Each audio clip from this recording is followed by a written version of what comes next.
Let's get right into it. And first thing, Hola VPN, this story just keeps building on itself. So Matt, what can you tell us? Yeah, this one just keeps getting more and more interesting. So there's a VPN service called Hola VPN, and apparently it has about 8 million users. And it seems that some people were calling them out on certain practices and certain vulnerabilities in the software. So before we get too far, what's the purpose of the VPN service? You know, I tend to think of VPN as, you know, to be able to access the enterprise, but, you know, from a remote place. But what's the point here? Well, a lot of people use VPN for two main purposes. One is to protect and add another layer of encryption around their traffic. So in case anybody is snooping, say at a public Wi-Fi access point or somewhere along that path between where you are and where you're talking to, they won't be able to see the contents of it. And that's what most corporations use it for, is to protect their customer traffic. Absolutely. And to limit access. Some people will also use it to allow themselves to come out from another part of the world. So for example, if you want to watch British television, but there's some sort of region prevention on that, if you come out from an access point, egress point in the UK, you appear to be a UK user, and you can access those services that way as well. So legitimate purpose, protect yourself, particularly on a public Wi-Fi. Perhaps not so legitimate purpose to be able to make it look like you're in a place that you're not. Okay. So Hola VPN turns out is a peer-to-peer VPN service, which means that if you are a user of the service and you install the software, you also become an exit point for the service. So there's certain things about that are the software problems that people are complaining about. A few of these things include that the software itself is exposing certain identifiers for the users. So people use VPN for a certain amount of anonymity as well. Turns out that in certain versions of the software, you could make a request to an Hola VPN user and get back their unique ID. So you would know who they were and be able to track them a little bit.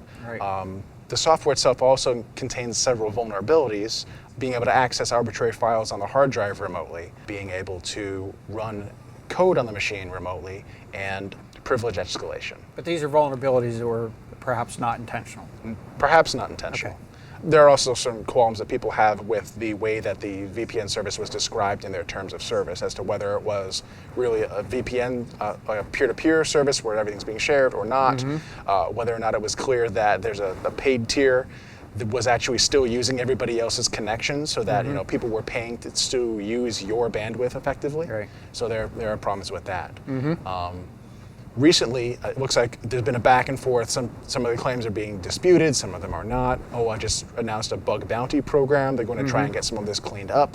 But another firm called Vectra just released, and I only found out about this sitting on this couch right now, just released a report stating that there are certain aspects of the service, of the software, that seem more botnet-like. As if being a peer-to-peer structure was not botnet enough like for you. There's some sort of console within the software that allows more access than a VPN system would typically offer to somebody. You know, some interesting functions. So Matt, you said something earlier about installing a certificate. Yeah, so apparently Hola also installs a code signing certificate to the Trusted Certificate Store, which is not something most software does. I mean, Hola does sign its own software, which is a good practice all around, but adding another certificate to the store is a little bit sketchy. It means that anything else that they choose to sign will also be accepted. That's something typically developers don't do, or companies don't do. So that seems to be some strange behavior as well. Any other examples of strange behavior? Well, just well, there's a lot going on in this story. The one of the more interesting ones that I've found was that the paid service, which is called Luminati, was actually used at one point in a DDoS attack against 8chan, which is a site similar to 4chan, which is much more well known. But some people in the press are saying that this was the DDoS botnet. Hola is a DDoS botnet. It's not necessarily that. It was used in the attack. I mean, that's one of the risks that you deal with in any kind of network service, is that the network, I mean, this being a VPN, sort of an overlay on a network, there's a chance that somebody's going to use it to try to send traffic, right? And I think that's part of the reason that people were concerned that the peer-to-peer behavior is there, which they weren't even aware of. I mean, it's one thing to use a VPN service and come out from a rented server somewhere in another country. It's entirely different to be signing yourself up unawares that someone else may be using your personal computer to commit crimes. Well, and then on top of that, there probably are not protection mechanisms in place to prevent that sort of thing. That is, perhaps in a future iteration, those are the kinds of protections or checks that might be put into place to see if it's being abused in a strange way.